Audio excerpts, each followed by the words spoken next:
Handpump पर धोबिन चुड़ैल।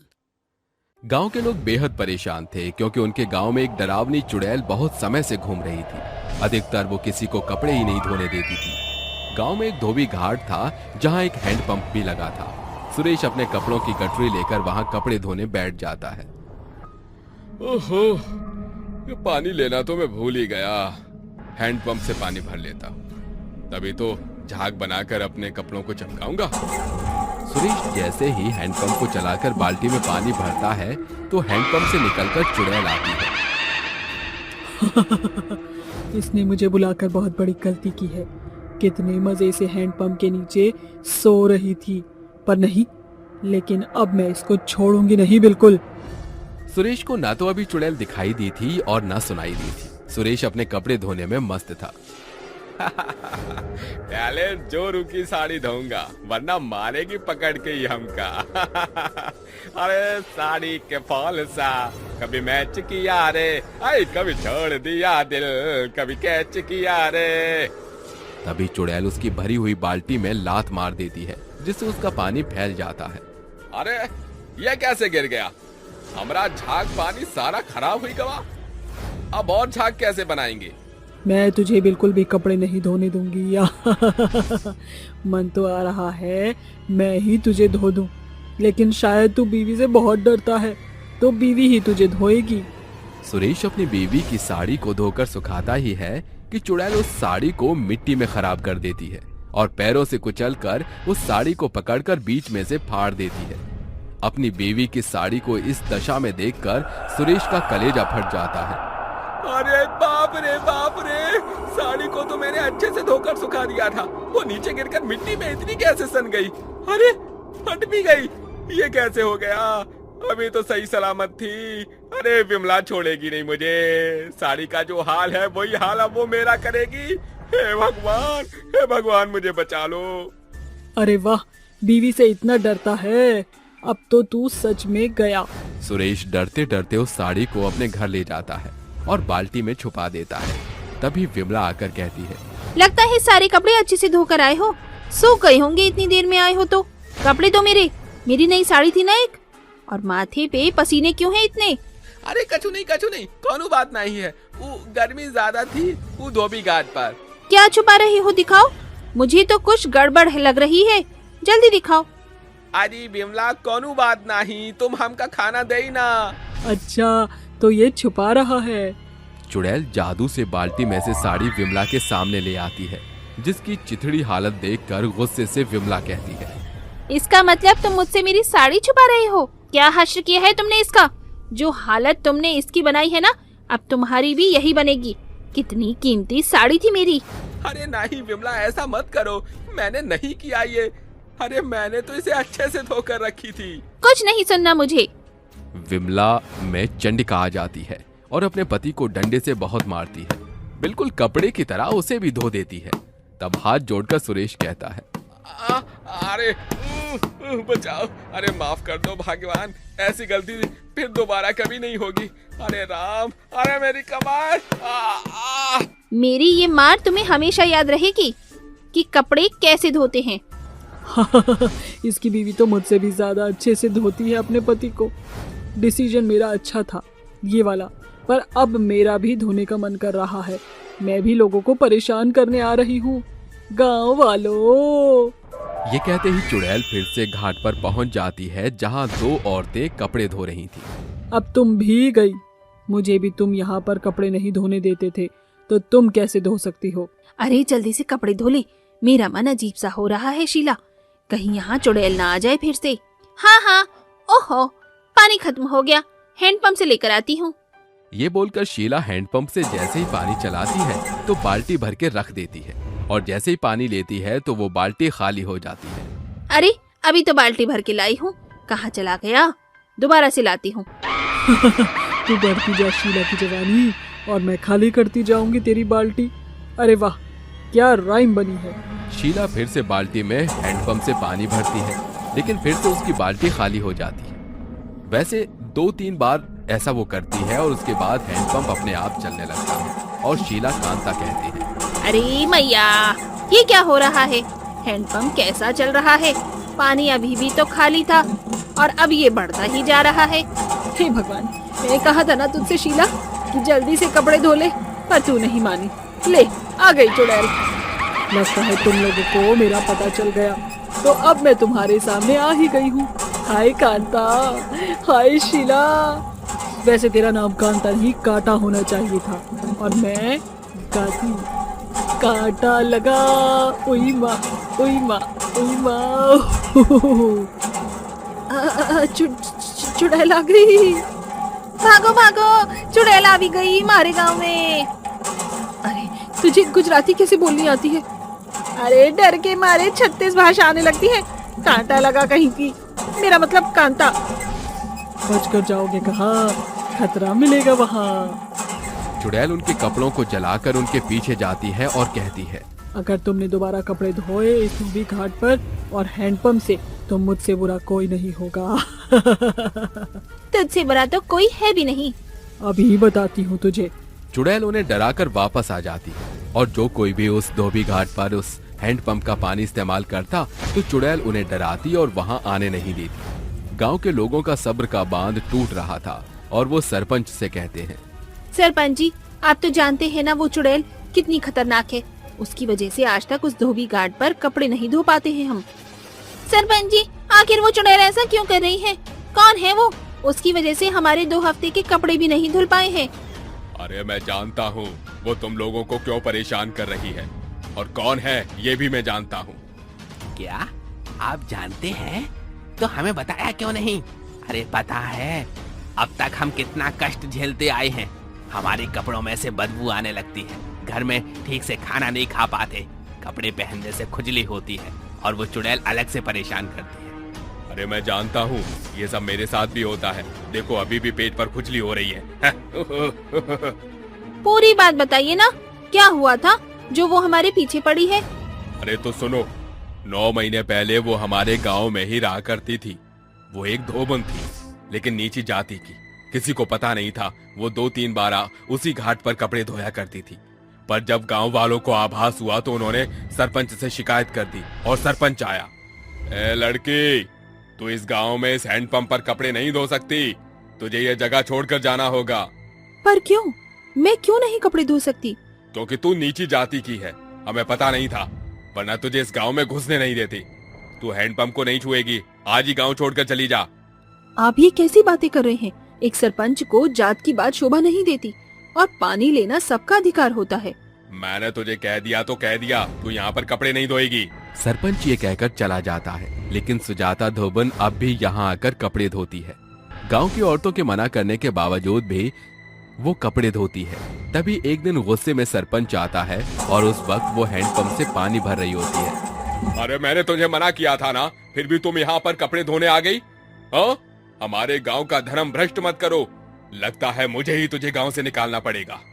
तुम कितनी भी कोशिश कर लो, मैं यहाँ से नहीं जाऊंगी। उसकी ये बात सुनकर सरपंच को और गुस्सा आता है। वो उसका हाथ पकड़कर जैसे ही खींचता है तो सुजाता बचने के लिए पीछे जाती है, और धक्के से उसका सिर हैंडपंप में लग जाता है, जिससे वो वहीं मर जाती है।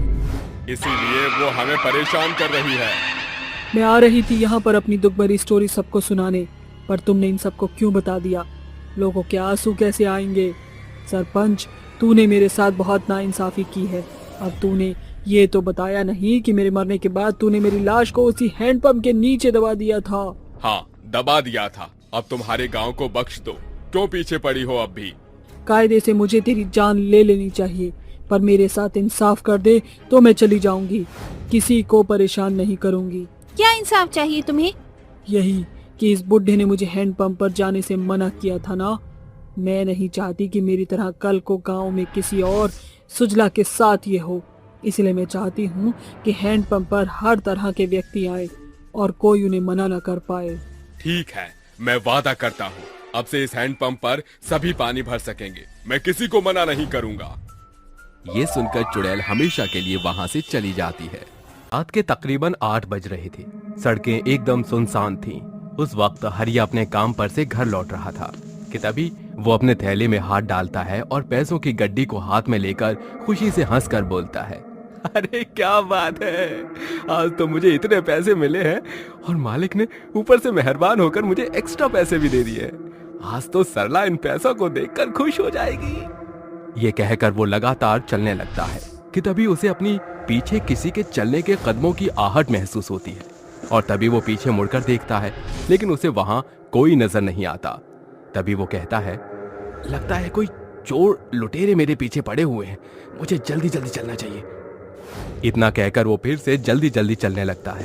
तभी अचानक से उसके सामने एक चुड़ैल आकर खड़ी हो जाती है और उससे कहती है, चोर लुटेरे से नहीं, तेरा पाला एक चुड़ैल से पड़ा है और अब मैं तुझे जान से मारने वाली हूँ। हरिया अपने सामने चुड़ैल को देख और उसकी बातें सुनकर बहुत ज्यादा डर जाता है और डरते हुए उससे कहता है, छोड़ दो मुझे, मत मारो, मैंने तुम्हारा क्या बिगाड़ा है।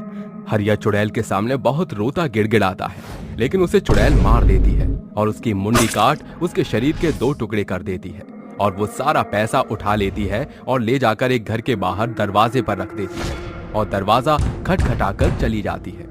तभी अशोक दरवाजा खोलता है और देखता है कि उसके दरवाजे पर बहुत सारे पैसे रखे हुए हैं, जिसे देखकर वो अपनी पत्नी गीता को आवाज देता है, गीता जल्दी इधर आओ, देखो किसी ने हमारे दरवाजे पर बहुत सारा पैसा रख दिया है। तभी गीता वहां पर आती है और वो ये सब देख अपने पति अशोक से कहती है, ये इतने सारे पैसे कौन यहाँ रखकर चला गया है? ये तो मुझे नहीं पता, पर शायद कोई भलाई इंसान होगा जिसने हमारी मदद की है। शायद आप सही कह रहे हैं। वैसे भी हम दोनों ने 2 दिनों से कुछ नहीं खाया और घर में एक अनाज का दाना भी नहीं है। अब इन पैसों से हम कल अनाज खरीद लाएंगे। इतना बोलकर दोनों भगवान को धन्यवाद करते हैं और जाकर सो जाते हैं। अगले दिन सुबह हरिया की लाश गांव वालों को मिलती है, जिसे देख गांव वाले बहुत ज्यादा डर जाते हैं और उसकी मौत की खबर पूरे गांव में फैल जाती है। और फिर ऐसे ही हर रात चुड़ैल लोगों को मारती है और उनका पैसा और खाना लाकर अशोक और गीता के घर बाहर रख देती है और वहां से चली जाती है। एक बार फिर से गांव में 2 आदमी बात करते हुए अपने घर की तरफ जा रहे थे। तुम्हें पता है रमेश, मैंने अशोक को बहुत सारे पैसों के साथ बाजार जाते हुए देखा। मुझे ये समझ में नहीं आ रहा उसके पास इतने पैसे कहां से आए। क्या तुम सच कह रहे हो? अभी कुछ दिनों पहले तो उसके खाने के भी लाले पड़े थे, अचानक से उसके पास इतने पैसे कहां से आ गए? दोनों बात कर ही रहे होते हैं कि तभी अचानक से उनके सामने चुड़ैल आ जाती है, जिसे देखकर दोनों बहुत ज्यादा डर जाते हैं। तभी डरते हुए भानु चुड़ैल से बोलता है, चुड़ैल जी, हमें छोड़ दो, मत मारो, हमें जाने दो, हमें यहाँ से जाने दो चुड़ैल। तुम्हें क्या लगता है मैं तुम्हें छोड़ दूंगी? कभी नहीं। मैं तुम्हारी मौत हूँ और तुम्हें मार कर ही यहाँ से जाऊंगी। जिसके बाद चुड़ैल उन दोनों को मारकर उनके शरीर के टुकड़े कर देती है। अगले दिन सुबह गांव वालों को उन दोनों की लाश मिलती है, जिसे देखकर वो लोग डर जाते हैं। पूरे गांव में डर का माहौल फैल जाता है कि तभी कुछ लोग दौड़कर गांव के सरपंच के पास आते हैं और उनसे बोलते हैं, सरपंच जी, गांव में अचानक से लोगों की मौतें होती जा रही हैं। इससे सभी लोग बहुत ज्यादा डरे हुए हैं। अगर ऐसा ही चलता रहा तो एक दिन गांव में एक भी इंसान नहीं बचेगा। तुम सभी लोग डरो मत और अपने अपने घर जाओ, मैं कुछ करता हूँ। जिसके बाद सभी लोग वहां से चले जाते हैं। तभी सरपंच मन ही मन सोचता है, शायद गांव के लोगों को कोई प्रेत आत्मा मार रही है। मुझे अपने गांव के लोगों को उससे बचाना होगा। इतना बोलकर सरपंच एक तांत्रिक बाबा के पास जाते हैं और उनसे बोलते हैं, बाबा, कुछ दिनों से हमारे गांव में लोगों की मौतें होती जा रही हैं और मुझे इन मौत के पीछे किसी प्रेत आत्माओं का हाथ लग रहा है। कृपा करके हमारी मदद करिए और हमारे गांव को उससे मुक्ति दिलाइए। तुम चिंता मत करो बेटा, मैं तुम्हारी मदद शीघ्र करता हूं।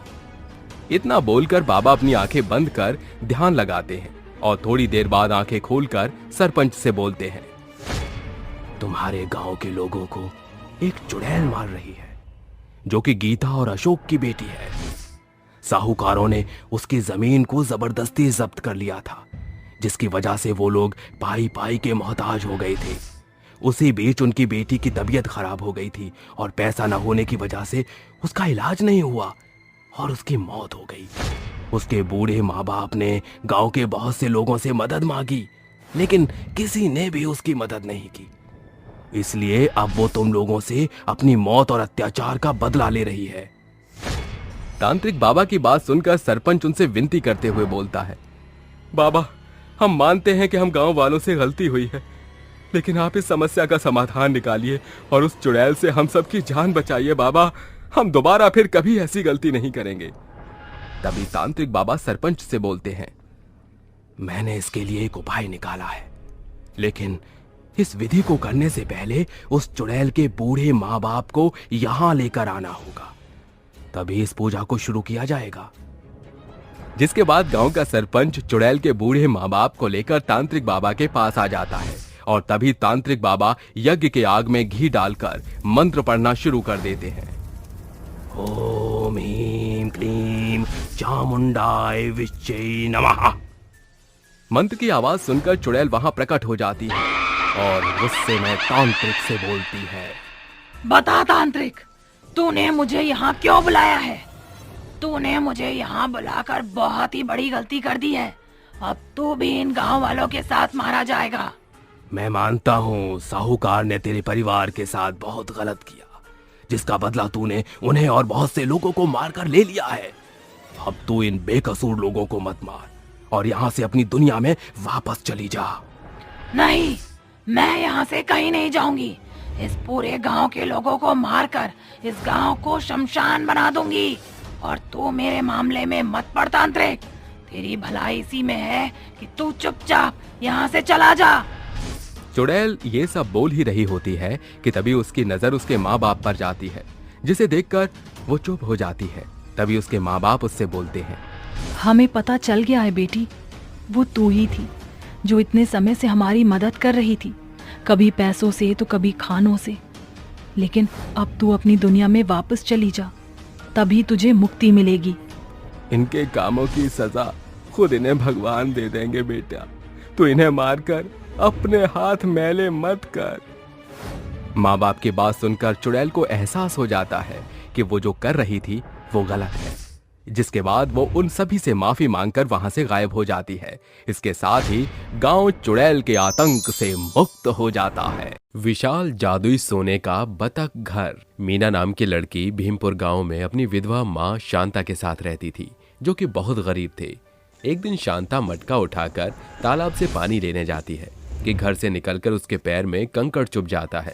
तभी मीना अपनी माँ को इस हाल में देखती है और कहती है, अरे माँ, आपके पाँव से खून निकल रहा है, आप बाहर क्यों गई? मुझे कह देती, मैं तालाब से पानी लेकर आती। चलो आपको घर छोड़ दूं। अरे मीना, मैं बिल्कुल ठीक हूँ बेटा, मेरी फिक्र मत कर। नहीं माँ, आप चलो। मीना अपनी माँ को घर ले जाकर उसके पाँव में कपड़ा बांध देती है और कहती है, माँ, अब आप यहाँ से बिल्कुल नहीं हिलेंगी। आप बैठी, तालाब से मैं पानी भर कर लाती हूँ। मीना इतना बोलकर तालाब में पानी भरने चली जाती है और वहां पहुंचकर जैसे ही मटके में पानी भरकर लौट रही होती है, तभी उसे कोई अजीब सी आवाज आती है। मुड़कर देखने पर मीना को कोई नहीं मिलता। मीना अपने कदम फिर आगे बढ़ाती है, तभी उसे एक आवाज आती है, बचाओ, कोई मुझे बचाओ, मैं मुसीबत में हूँ। लगता है कोई मदद के लिए पुकार रहा है, मुझे देखना ही होगा। ये बोलकर मीना फिर मुड़कर देखती है तो उसे एक घायल बतख मिलती है। मीना अपना मटका रखकर कहती है, ओह प्यारे से बतख, लगता है तुम ठीक नहीं हो, मुझे इस बतख की मदद करनी चाहिए। मीना ये बोलकर मटके से पानी की कुछ बूंद उस बतख के ऊपर डालती है, जिसके बाद वो होश में आती है। मीना उसे पानी पिलाती है और अपने घर लेकर आ जाती है। हाथ में मटके की जगह बतख को देखकर शांता कहती है, अरे मीना, तू पानी नहीं लाई और बतख को लेकर आ गई। हाँ माँ, वो इस बतख की हालत कुछ ठीक नहीं थी, मैंने बतख को इस हाल में देखा तो घर ले आई। वो तो ठीक है, पर घर में एक बूंद पानी पीने को नहीं है।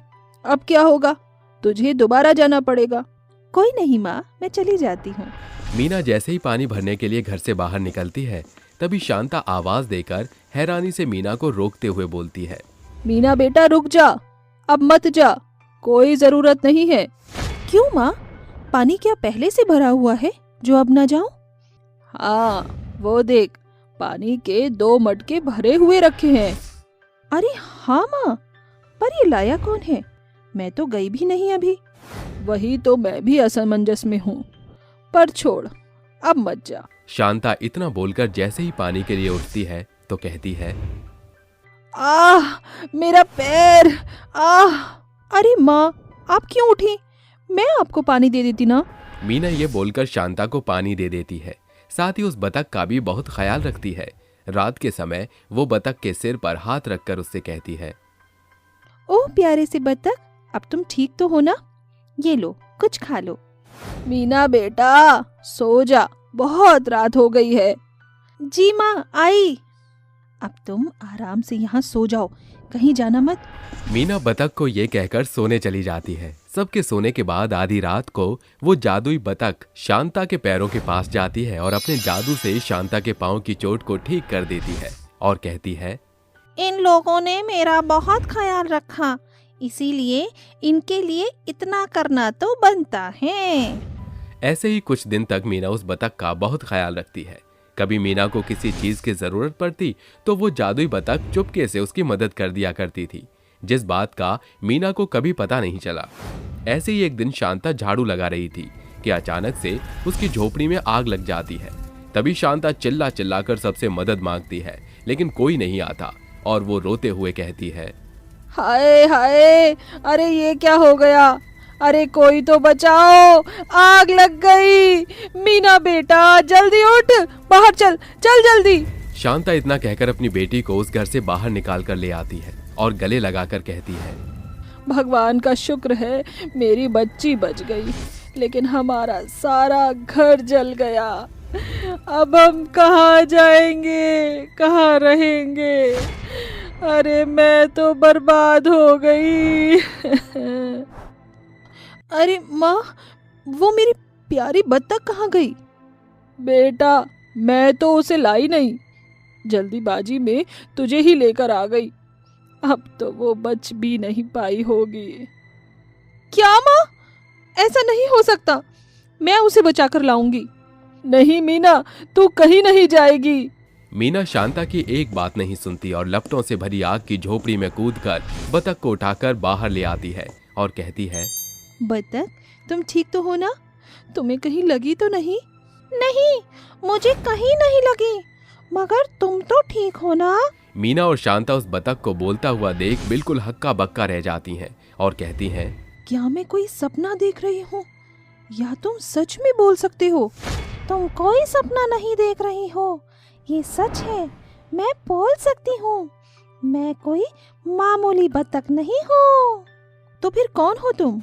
मीना की ये बात सुनकर वो बतख एक लड़की के रूप में आ जाती है और कहती है, मैं एक जादुई बतख हूँ जो पहले एक खूबसूरत लड़की हुआ करती थी। एक श्राप के कारण मुझे बतख बना दिया गया और तुमने मेरी जान बचाकर मुझे इस श्राप से मुक्त कर दिया। इसीलिए बदले में मैं तुम्हें कुछ देना चाहती हूँ। तुम क्या दोगी मुझे? ये लो, ये जादुई सोने की बतख है। तुम इससे जो चाहो जब चाहो वो मांग सकती हो। ये तुम्हारी सारी इच्छा को पूरी करेगा। क्या मैं जान सकती हूँ तुम्हें क्या श्राप मिला था? हाँ, एक बार की बात है, मैं भी तुम्हारी तरह एक आम लड़की थी और इस तालाब के पास अपनी सहेली के साथ खेल रही थी।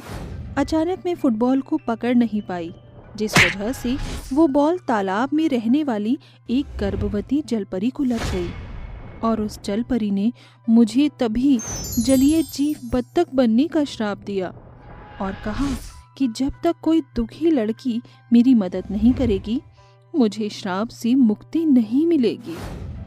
अब मुझे चलना होगा। इतना बोलकर वो जादुई लड़की गायब हो जाती है। अरे परी, सुनो तो। अरे ये तो अचानक से गायब हो गई। माँ, अब हम क्या करें इस जादुई सोने की बत्तख का? हमें तो कुछ नहीं चाहिए। बेटा, हमें चाहिए तो कुछ नहीं, लेकिन अब हम कहाँ रहेंगे? उस जादुई लड़की ने तुझे ये जादुई सोने का बतख दिया है, इससे घर मांगना बेटा। ठीक है माँ। हे जादुई सोने के बतख, हमें रहने के लिए एक घर दे दो। मीना की ये बात सुनकर वो सोने की जादुई बतख एक विशाल सोने का बतख घर बन जाता है और उसमें से एक सीढ़ी बाहर निकलती है, जिसे देखकर वो माँ बेटी हैरान हो जाती हैं और अंदर जाकर कहती हैं, वाह, ये घर तो बहुत ही ज्यादा अच्छा है। माँ देखो ना, कितना नरम गद्दा है, और ये हिलने वाली कुर्सी तो और भी ज्यादा अच्छी है। हाँ बेटा, देख तेरी अच्छाई से हमें एक नया और बढ़िया घर मिल गया, लेकिन मुझे अब भूख लग रही है। इस बत्तख से थोड़े पैसे तो मांग। अरे माँ, पैसे क्यों, खाना ही मांग लेते हैं। हे जादुई बत्तख, हमें अच्छा सा खाना देना। मीना की इच्छा से वो जादुई बतख एक रोशनी करती है और अच्छे अच्छे पकवान लाकर उनके सामने रख देती है। फिर माँ बेटी दोनों खाने लगते हैं। अगले दिन ही आग की तरह गांव में ये बात फैल जाती है कि मीना के पास एक विशाल सोने का जादुई बतख घर है, जिसे सुनकर रात को 2 चोर उसकी चोरी करने आते हैं। बतख घर हिलने लगता है। माँ बेटी सोते हुए बिस्तर से गिर पड़ती हैं। अरे ये कौन है जो हमें आधी रात परेशान कर रहा है? आह, आह, आह, माँ आप ठीक तो है ना? हे जादुई बत्तख, हमारी रक्षा करो। जो भी इस घर को नुकसान पहुंचा रहा है उसे मारो। मीना और उसकी माँ घबराकर जादुई बतख के घर से बाहर आ जाते हैं। बतख उसकी बात सुनकर उन चोरों को अपनी चोंच से मारकर सबक सिखाती है और अपने जादू से हवा में उछालकर कहीं और पहुंचा देती है, जिसके बाद सब ठीक हो जाता है और मीना उस बतख को कहती है, शुक्रिया बत्तख, हमारा ध्यान रखने के लिए। फिर दोनों माँ बेटी जादुई सोने के बतख घर में चले जाते हैं और खुशी खुशी रहने लगते हैं। किटी पार्टी वाली सास बहू, मैं आपके पैर पकड़ती हूँ, हमें माफ कर दीजिए। हाँ ऋतिक, मुझसे बहुत बड़ी गलती हो गई। हमने तुम दोनों के बारे में एक बार भी नहीं सोचा। हाँ, हम दोनों से जो भी हुआ उसे हमारी एक भूल समझकर हमें माफ कर दो। आइंदा ऐसी गलती दोबारा नहीं होगी। काश मैं तुम्हें माफ कर पाता, लेकिन तुम दोनों ने तो हमारा इतना दिल दुखाया है कि मैं तुम्हें बता भी नहीं सकता। तुम दोनों ने सिर्फ अपने बारे में सोचा, कभी हमारे बारे में नहीं सोचा। एक बार तो हमारे बारे में सोचती। बेटा ऐसे मत बोल, मैं तेरी माँ हूँ, अपनी माँ को माफ नहीं करेगा। ससुर जी, हम जानते हैं कि हम दोनों सास बहुओं ने बहुत बड़ी गलती की है, लेकिन हमें एक मौका तो मिलना चाहिए। अरुण और ऋतिक दोनों एक दूसरे की शक्ल देखने लगते हैं। वहीं दूसरी तरफ दोनों सास बहुओं की आंखों में आंसू होते हैं। आखिर दोनों सास बहू इस तरह क्यों रो रही होती हैं? आखिर उन दोनों ने ऐसा क्या किया होता है जिसकी वजह से उनके पति उन्हें माफ करने के लिए इतना सोच रहे होते हैं? चलिए कहानी में थोड़ा पीछे चलते हैं। अरुण अपने बेटे ऋतिक के साथ ड्यूटी से आकर अपनी पत्नी रीना को आवाज लगाता है। अरे रीना, कहाँ हो तुम? जरा एक गिलास पानी तो पिला दो। पिताजी, माँ का मेरे पास फोन आया था। वो दिशा को लेकर अपनी सहेलियों के साथ फिर किटी पार्टी करने गई हैं। अरे मैंने कहा था कि थोड़ा बाहर जाओ, किटी पार्टी करो, लोगों से मिलना जुलना करो, लेकिन इन्होंने तो अब हद ही कर दी। पिताजी, हम पूरे दिन कितनी मेहनत से पैसा कमाते हैं, लेकिन दिशा और माँ को पैसे खर्च करने में जरा भी अफसोस नहीं होता। ये औरतें होते ही ऐसी हैं। मर्द अगर ध्यान न दे तो इन्हें दिक्कत, अगर ध्यान दे तो दिक्कत, अगर थोड़ी सी ढील छोड़ दे तो फिर समझो पतंग कट गई। अरे पिताजी, आप क्या कहना चाहते हो? मुझे कुछ समझ नहीं आया। तुम जानते हो ना, तुम्हारी माँ और तुम्हारी पत्नी रोज किटी पार्टी में जाती है। अरे हम दोनों यहाँ भूखे प्यासे पड़े रहते हैं, क्या इन्हें हमारी थोड़ी भी फिक्र नहीं? एक काम करो, अपनी माँ को फोन मिलाओ। ऋतिक अपने पिता के कहने पर अपनी माँ को फोन मिलाता है और अपने पिता को पकड़ा देता है। जैसे ही रीना फोन उठाती है, फोन के बैकग्राउंड से गानों की बहुत तेज आवाज आने लगती है। अजी आप क्या कह रहे हो? आपकी आवाज नहीं आ रही है, थोड़ा सा चिल्ला कर बोलो। अरे भाग्यवान, कहाँ हो तुम दोनों? हम यहाँ तुम्हारा इंतजार कर रहे हैं। हेलो हेलो, आवाज नहीं आ रही है, जरा तेज बोलो। मैंने कहा कि हम तुम्हारा इंतजार कर रहे हैं, कब तक घर लौटोगी? हेलो हेलो, आवाज नहीं आ रही है, हेलो। ऐसा कहते कहते रीना फोन काट देती है, जिसके बाद वह अपनी बहू दिशा से कहती है, अरे दिशा बहू देख ले, मेरे मजनू का फोन तो आ गया, अब तेरा मजनू तुझे फोन करेगा। आता ही होगा, आता ही होगा, अभी आप केवल 2 मिनट रुकिए। दिशा इतना कहती ही है कि तभी उसके पास ऋतिक का फोन आ जाता है। अरे दिशा, तुम दोनों कहाँ पर हो? माँ को हमारी आवाज नहीं आ रही थी, क्या तुम मुझे सुन पा रही हो? हेलो हेलो, अजी मुझे आपकी आवाज नहीं आ रही, हेलो। दिशा की ये बात सुनकर गुस्से से ऋतिक फोन काट देता है। अरे वो दोनों क्लब में हैं, किटी पार्टी करने के बहाने ये दोनों क्लब जाती हैं। तभी ऋतिक के पास एक ईमेल आती है, जिसे पढ़ते हुए ऋतिक शौक के साथ कहता है, क्या क्या ये मैं क्या देख रहा हूँ? ये कैसे हो सकता है? 1 महीने में 3 लाख रुपए की शॉपिंग। ओहो, देखो तो सही, इन्होंने तो बिल्कुल हद पार कर दी। अब पानी मेरे सिर के ऊपर से जा रहा है। आखिर माँ ने इतना पैसा उड़ाया कहाँ? अरे सिर्फ तेरी माँ ने नहीं, तेरी बीवी ने भी उड़ाया है। मैं तो उन दोनों की इन सब करनी से बहुत परेशान हो गया हूँ। चलो मैं तुम्हें कुछ दिखाता हूँ। ये सब क्या है पिताजी? क्या आपने अमेज़न और फ्लिपकार्ट और नायका का काम घर में ही खोला है? अरे पागल हो क्या, मेरे पास इतना टाइम कहाँ, ऑफिस से ही फुर्सत नहीं मिलती। अरे ये सब तो तुम्हारी माँ की ऑनलाइन शॉपिंग है और इससे कहीं ज्यादा तुम्हारी कमरे में है। अरुण ऋतिक को उसके कमरे में ले जाता है और दिशा की अलमारी में इतने सारे बिना खुले ऑनलाइन शॉपिंग के डिब्बे दिखाता है। ये सब देखकर ऋतिक अपने सर पर हाथ रख लेता है और अपने पिता से कहता है, इसलिए हम इतना पैसा कमाते हैं, हमारा पैसा इन सब चीजों में बर्बाद हो रहा है। हमें ये सब रोकने के लिए कुछ तो करना ही होगा। मेरे पास एक प्लान है, चलो मैं तुम्हें सब बताता हूँ क्या कर। एक तरफ अरुण अपने बेटे ऋतिक को अपनी पत्नी और अपनी बहू को सबक सिखाने का प्लान समझा रहा होता है, तो दूसरी तरफ दिशा और रीना दोनों शराब के नशे में घर की तरफ लौट रही होती हैं। झूम बराबर झूम शराबी, झूम बराबर झूम। अरे माँ जी, घर आ गया। बंगले के नीचे है ताला, घुसू कहाँ से मैं साला। लैला की खिड़की खुली है, खिड़की के नीचे है नाला, खिड़की पर कोई खड़ा है, लैला कट्टा का भिड़ा है। मजे उड़ाती है मेरी मोहब्बत की मूंछ मार के। ओ मेरी जा, ओ मेरी जा, मेरे को मजनू बनाकर कहा चल दी प्यार की पुंगी बजाकर। दिशा अपनी सास रीना को संभालने की कोशिश करती है और उनसे कहती है, अरे आज तो पुंगी हम दोनों की बचने वाली है, चलो अंदर चलते हैं। जैसे ही दिशा और रीना घर के अंदर जाते हैं, उन्हें अरुण और ऋतिक हाथ में बैग लिए खड़े हुए नजर आते हैं। ओहो पति देव, कहाँ से आ रहे हो? आ नहीं रहा हूँ, जा रहा हूँ इस घर को और तुम्हें छोड़कर हमेशा के लिए। दिशा के तो होश ही उड़ जाते हैं। तभी ऋतिक दिशा से कहता है, मैंने और पिताजी ने ये फैसला लिया है कि आज के बाद हम दोनों तुम दोनों के साथ नहीं रहेंगे। हम तुम दोनों को डिवोर्स के लिए पेपर भिजवा देंगे। उन दोनों की बातें सुनकर दिशा और रीना उन दोनों को रोकने की कोशिश करती हैं, लेकिन वह उनकी बगैर सुने ही घर से निकल जाते हैं। ऐसे ही धीरे धीरे दिशा और रीना को अरुण और ऋतिक के बिना कुछ दिन बीत जाते हैं। अरे बहू, अब क्या करें, हमारे पास तो एक फूटी कौड़ी भी नहीं है। अरे अब क्या बताऊं, उन दोनों ने हमारे अकाउंट सील करवा दिए, हम एक भी पैसा नहीं निकाल सकते उनके बिना। तभी कोई दरवाजे पर दस्तक देता है। दिशा जैसे ही दरवाजा खोलती है, दरवाजे पर एक कुरियर वाला होता है। एक कुरियर रीना के लिए है और एक दिशा के लिए। माँ जी के लिए और मेरे लिए कुरियर? लेकिन ये किसने भेजा? दिशा कुरियर लेकर अंदर आ जाती है, जिसके बाद वह दोनों अपने अपने कुरियर खोलते हैं। उसके अंदर डिवोर्स के पेपर होते हैं, जिन्हें देखते ही वह दोनों फूट फूट कर रोने लगती हैं। अरे माँ जी, ये सब आपकी वजह से ही हुआ है। आपने ही मुझे अपनी सहेलियों के साथ किटी पार्टी में बुलाया था। अब तो तू सब मेरे ऊपर डाल देगी। अरे भूल गई, तूने और मैंने पूरे 3 लाख रुपए की शॉपिंग की थी। ऋतिक जी मुझे डिवोर्स कैसे दे सकते हैं? मुझे तो कुछ समझ नहीं आ रहा। चलिए माँ जी, हम उनके पैरों में गिर जाते हैं। अरे इसके अलावा और कोई चारा भी तो नहीं है, चल जल्दी चल। दिशा और रीना दोनों किसी तरह ऋतिक और अरुण के घर पहुँच जाते हैं, जिसके बाद वह दोनों उनके पैरों में गिरकर उनसे माफी मांगने लगते हैं। तभी अरुण कहता है, फ्लैशबैक से बाहर, तुम दोनों ने जो किया है वो सब माफी देने लायक तो नहीं था, लेकिन तुम मेरी पत्नी हो और दिशा मेरे बेटे की बहू है, इस नाते मैं तुम दोनों को माफ करता हूँ।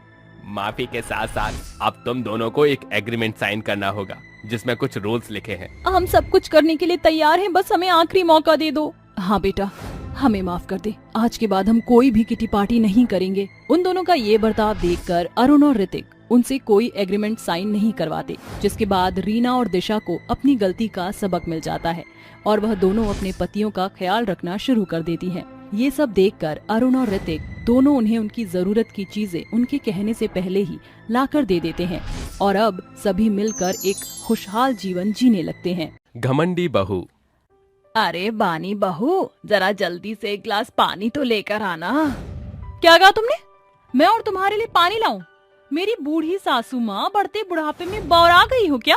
मेरे डैडी के घर में 10 नौकर थे, मैंने आज तक कभी अपना पानी का ग्लास तक नहीं उठाया। चुपचाप से अपना हाथ पैर चलाओ और अपनी प्यास बुझाइए। इस घर की बहू हूँ, बाई नहीं। शॉपिंग जा रही हूँ, शाम तक लौटूंगी। ये है विमला की बहू बानी। तकरीबन सप्ताह भर पहले ही बानी की शादी आनंद से हुई है। बानी का बतौर बिगड़ा बर्ताव देखने के लिए चलते हैं 1 सप्ताह पीछे। विमला, सुना है कि तेरी बहू शहर से आ रही है? अरे जानती है ना, ये शहरी तितलियां बहुत तेज तर्रार होती हैं। सास को तो तलवों तले रौंदने की ताक में रहती हैं। अरे नहीं झुमरी बहन, दरअसल मेरी होने वाली बहू आनंद के बाबूजी के बचपन के दोस्त की बेटी है। अगले ही दिन विमला बेटे की बारात लेकर बानी को अपनी बहू बनाकर लौटती है, जहां गांव की औरतें बानी का लहंगा देखकर बुरा बखान करने लगती हैं। अरे दादा, लगता है बिमला तुम्हारी बहुरिया के लहंगे में दर्जी बाजू लगाना भूल गया है। बहुरिया के लहंगे के ब्लाउज का बाजू एकदम लड़कों के लक्स कोजी के जैसा लग रहा है। गुस्से से बौखलाई बानी अपना घूंघट उठाकर बोल पड़ती है। कर दी ना गाँव की गवार लुगाइयों वाली बातें। सब ये साची से डिजाइन कर आया है मेरा लहंगा। इतना महंगा लहंगा आपकी आने वाली पुश्ते भी नहीं पहन सकती। अरे ओ शहरी बहुरिया, कैंची की तरह धारदार जुबान चलाना बंद कर। ये शहर नहीं बिलासपुर गांव है। ये बहुओं का बोलबाला नहीं चलता है। बात बिगड़ता देखकर विमला औरतों की मंडली को घर भेज देती है। अगली सुबह विमला घड़ी की ओर निहारते हुए कहती है, घड़ी की सुई 10 पर 10 तक दे चुकी है। अब तक बानी बहू आखिरकार नीचे क्यों नहीं आई? ये बोलकर विमला बानी के कमरे में पहुंचती है। अरे बहू, घड़ी की सुई 10 पर 10 तक दे चुकी है। अब क्या देर दोपहर में उठने का इरादा है तेरा? सासू माँ, ये सुबह सुबह सास वाला भाषण क्यों शुरू कर दिया आपने? अरे बिलासपुर गांव की बहुएं भोर सवेर कोटती हैं और तू नई नवेली बहू होकर भी अब तक सो रही है। सासू माँ, अपना ये सास का शासन मुझ पर मत आजमाइए। एक तो बिछौने के नाम पर सारी रात मुझे 3rd क्लास गुदड़ी के गद्दे पर सुलाया। अपने डैडी के घर में मखमल के बिस्तर पर सोती थी। हाय, दर्द के मारे मेरा सारा बदन टूट रहा है। जाइए, जाकर मेरे लिए चाय बनाकर लाइए। बानी ये बोल ही रही होती है कि तभी वहाँ पर उसका ससुर गजोधर आकर कहता है, अपनी सास से बात करने का ये क्या लहजा है? अब तुम इस घर की बहू हो, ससुराल की बागडोर संभालना तुम्हारा कर्तव्य है। अरे आपको दो औरतों के बीच में टपकने को किसने कहा? मुंह उठाए और चले आए दोनों बूढ़े बुढ़िया महाभारत का मैदान बनाने। मुझे बेबस बहू समझने की भूल मत करना तुम दोनों, वरना बाप बेटे के बीच ऐसी फूट पैदा करूंगी कि उसे सुलझाते सुलझाते आपकी सांसें थम जाएंगी। परिवार के बिखराव के डर से दोनों सास ससुर बानी के घमंडी स्वभाव को चुप्पी साध कर सहना शुरू कर देते हैं। हर एक दिनों के साथ बानी का बुरा बर्ताव बढ़ता ही चला जाता है।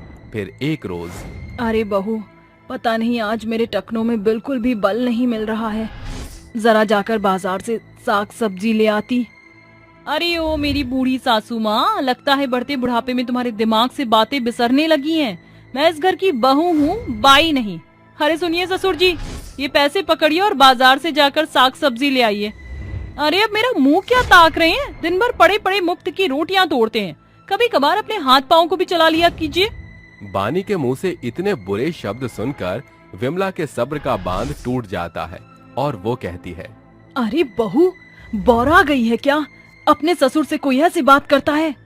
क्यों माँ जी, मैंने गलत क्या कहा? मेरे पति आनंद दिन भर दफ्तर में खूब खटनी करके पैसे कमाते हैं। इस बात को भूलना मत कि मेरे पति की कमाई पर आप दोनों का पेट पल रहा है। हाँ।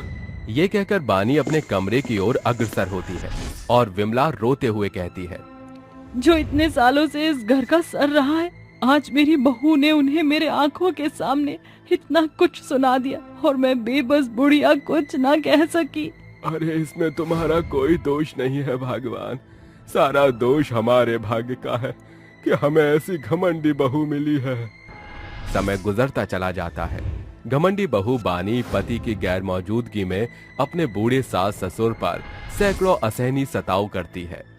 सोफे पर बैठा गजोधर टीवी देख रहा होता है, तभी बानी टीवी बंद करके कहती है, दिन भर टीवी देखकर आपकी आंखें नहीं थकती? मुफ्त का बिल फूकते रहते हैं। अरे बिल क्या आपका बाप भरेगा? हाँ, ये एलईडी मेरे डैडी ने मुझे दहेज में मेरे लिए दिया है, ना कि आपके दिन भर देखने के लिए। हाँ। तभी एकाएक आनंद बानी की बातें सुनकर दरवाजे पर दस्तक देता है। बानी, ये तुम किस लहजे से बात कर रही हो बाबूजी से? आनंद को सामने पाकर बानी के कड़वे बोल का स्वर शब्द ऐसे बदलता है जैसे उसके मुंह में शहद की गगरी घुल गई हो। अरे आनंद, आप आ गए? देखिए ना, मैं तो सिर्फ ससुर जी को समझा रही थी, इस बढ़ते बुढ़ापे में उनका ज्यादा देर टीवी के नजदीक बैठना भला नहीं है ना ससुर जी? बानी की आंखें देखकर बेचारा ससुर उसके सुर में सुर मिलाने को मजबूर हो जाता है। ये तो रहा बानी के अहंकार का पिछला पड़ाव। आइए चलते हैं कहानी के अंतिम पड़ाव पर। जैसे ही बानी अपना बैग लिए शॉपिंग के लिए बाहर निकलती है, उसका सिर बोझिल होने लगता है। अरे ये अचानक से मेरा सर बेहिसाब बोझिल क्यों हो रहा है? बानी की आंखों के आगे काला अंधेरा घिराता है, जिसके साथ वो जमीन पर बेहोश हो जाती है। तभी आनंद भी देर दोपहर ही दफ्तर से लौट आता है। अरे बानी, बानी उठो बानी। माँ, बानी को क्या हुआ? बेटा ये घड़ी रोने धोने की नहीं है, हमें बहू को लेकर फौरन अस्पताल जाना होगा। सभी जन उसे लेकर अस्पताल पहुंचते हैं, जहां डॉक्टर जांच पड़ताल करता है और विमला पूछती है, डॉक्टर साहब क्या हुआ है मेरी बहू को? वो ठीक तो हो जाएगी ना? देखिए, आपकी बहू की बॉडी का रक्त संचरण एकदम धीमी गति पर पहुंच गया। उनकी कई नसों में ब्लॉकेज होने के आसार हैं और ये परिस्थितियां तभी पैदा होती हैं जब कोई महिला घरेलू कामकाजी से दूरी साध ले। अगर ऐसे ही चलता रहा तो भावी भविष्य में आपकी बहू रोग का बिछौना पकड़ लेगी। तभी एकाएक बानी बेहोशी से बाहर आती है। सभी जन दौड़ते भागते भीतर आते हैं। डॉक्टर उसको सारी सूचना देता है। देखिए मिसेस बानी, आपके सुस्त पने ने आपकी सेहत को बिगाड़ दिया है। अगर अभी से भी आपने अपने भीतर सुधार नहीं किए तो आगे आप खुद समझदार हैं। बानी रोते बिलखते हुए आनंद से कहती है, आनंद, ये बुरी बला मेरे बुरे कर्मों का परिणाम है। मैंने जो तुम्हारे माँ बाबूजी के संग किया, मैंने बहू होने का फर्ज कभी नहीं निभाया। शायद इसीलिए मुझे आज ये सबक मिला है। सासू माँ, मैंने आपको कितना सताया। अरे बहू, सास बहू के रिश्ते में नोक झोंक और लड़ाइयाँ तो सदियों से चली आ रही हैं। तू ठीक हो जा बस। कुछ ही दिनों बाद बानी की बिगड़ी सेहत सुधर जाती है, जिसके बाद वो अस्पताल से ससुराल का सफर तय करती है। बानी, अब तुझे एक सर्वगुणी संपन्न बहू बनकर अपनी सास ससुर के सपनों को साकार करना है। क्या पता उसी से सास ससुर के संग की ये सताप का बड़ा पाप खत्म हो जाए। उस एक घटना से बानी को बड़ा सबक मिल जाता है। अब बानी का अहंकारी स्वभाव नम्र हो चुका था। उसमें आया बदलाव देखकर उसके सास ससुर असमंजस में पड़े थे। बानी ने बहुत ही जल्दी ससुराल की बागडोर को बखूबी संभाल कर अपने सास ससुर का दिल जीत लिया। आज सभी जन साथ मिलकर हंसी खुशी से रह रहे हैं। दर्शकों, इस कहानी से हमें ये सीख मिलती है कि कई बार बुरा दौर बड़े बदलाव के लिए बेहद जरूरी होता है।